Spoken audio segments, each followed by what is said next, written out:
suami. Apa dia tanggungjawab isteri kepada suami, tuan-tuan?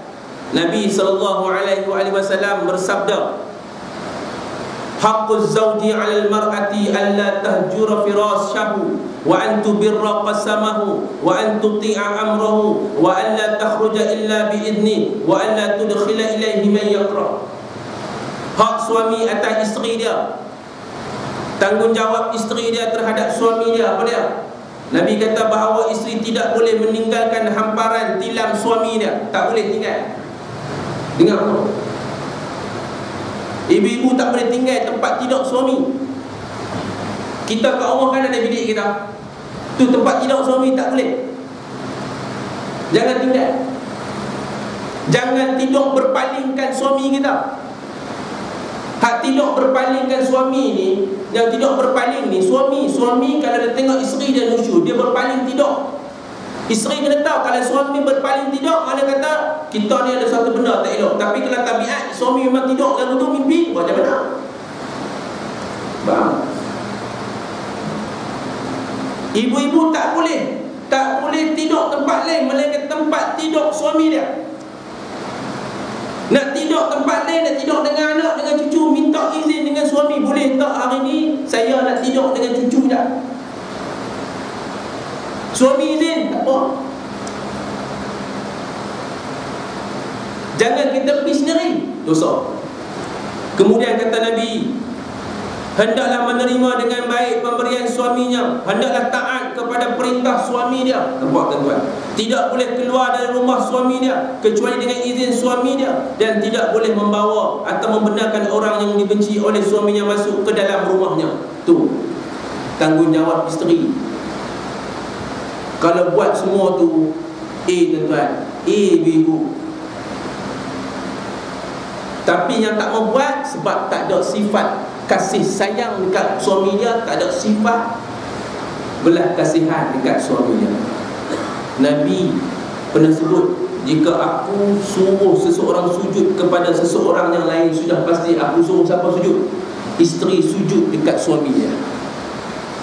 Nabi nak beritahu betapa beratnya tanggungjawab seorang isteri kepada suami dia. Balik checklist balik. Bukan susah mana pun buat Nabi suruh tadi ya. Taat pada perintah dia. Jangan bagi masuk orang yang dia benci. Nak keluar mana minta izin dengan dia. Mudah lah. Sebab tu Nabi kata orang perempuan paling mudah masuk syurga. Betul?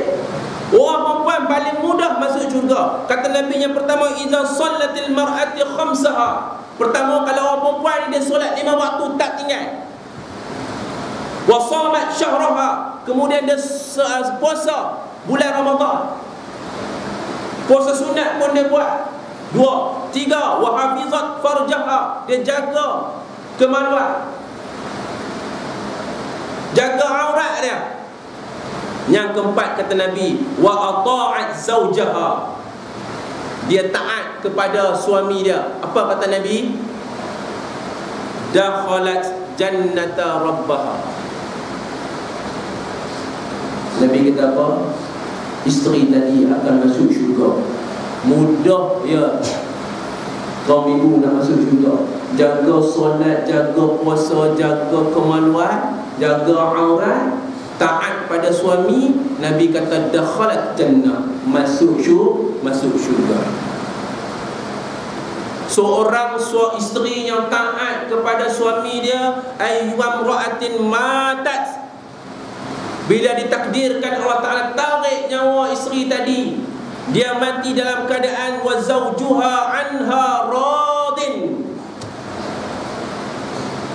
Isteri tadi yang taat kepada suami dia tadi, yang solat, yang puasa, dia mati dalam keadaan suami dia redha ke atas diri dia. Apa kata Nabi? Dakhalatil jannah, masuk syurga. Allah Rabbi, mudahnya masuk syurga kaum ibu. Tapi dalam masa yang sama Nabi kata paling ramai penghuni yang di dalam syurga, di dalam neraka adalah kaum wanita.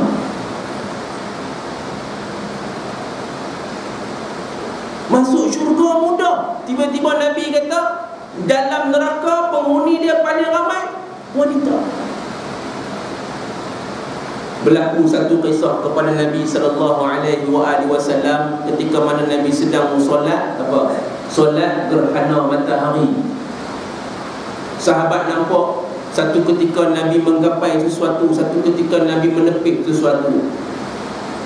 Lalu selepas solat, sahabat tanya kepada Rasulullah, kenapa engkau seolah-olah menggapai sesuatu, satu ketika engkau menepik sesuatu? Kata Rasulullah kepada sahabat, wahai para sahabat, aku semasa sembahyang tadi, aku diperlihatkan oleh Allah Ta'ala, dibuka hijab mata aku melihat syurga dan neraka.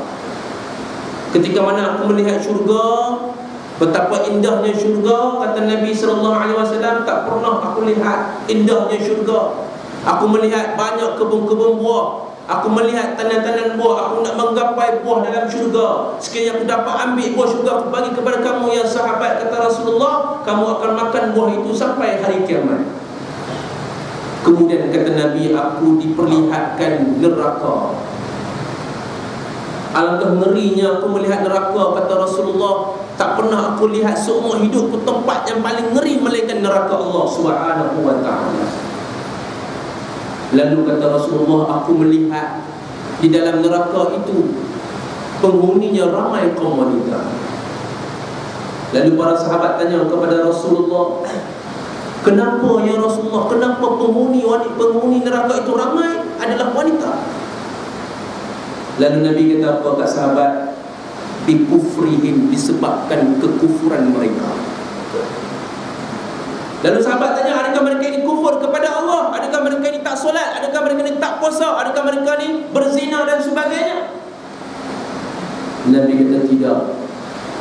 Bikufril asyir, mereka kufur kepada suami mereka.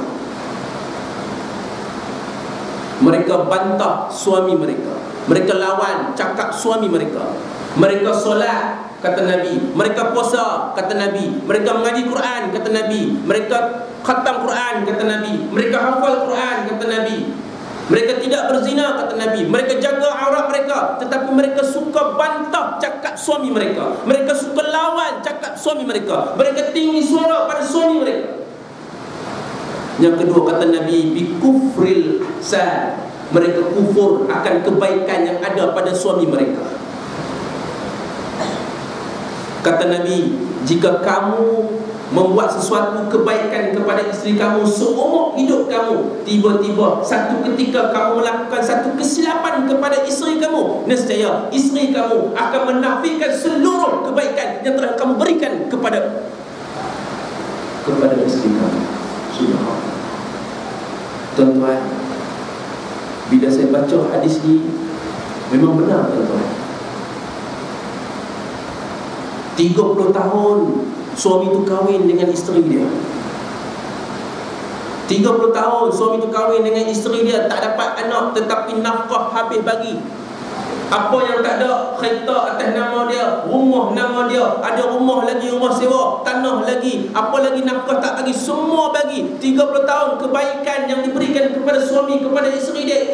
Tuan-tuan, satu hari dia habaq dekat isteri dia. Satu hari dia habaq dekat isteri dia, dia nak kahwin lagi satu, sebab tak ada anak. Isteri dia tak bagi, tak apa, dia senyap. Satu hari isteri dia dapat tahu yang dia kahwin lagi satu. Dia datang ke pejabat, dia kata apa? Dia nak cerai dengan suami dia. Kenapa? Suami dia tak bagi nafkah, suami dia tak tanggungjawab dekat dia. Dia menafikan keseluruh kebaikan yang diberikan kepada suami dia, kepada dia. Inilah ciri wanita yang dimaksudkan oleh Nabi SAW, penghuni neraka. Na'udzubillah min zalik. Ibu-ibu, jaga.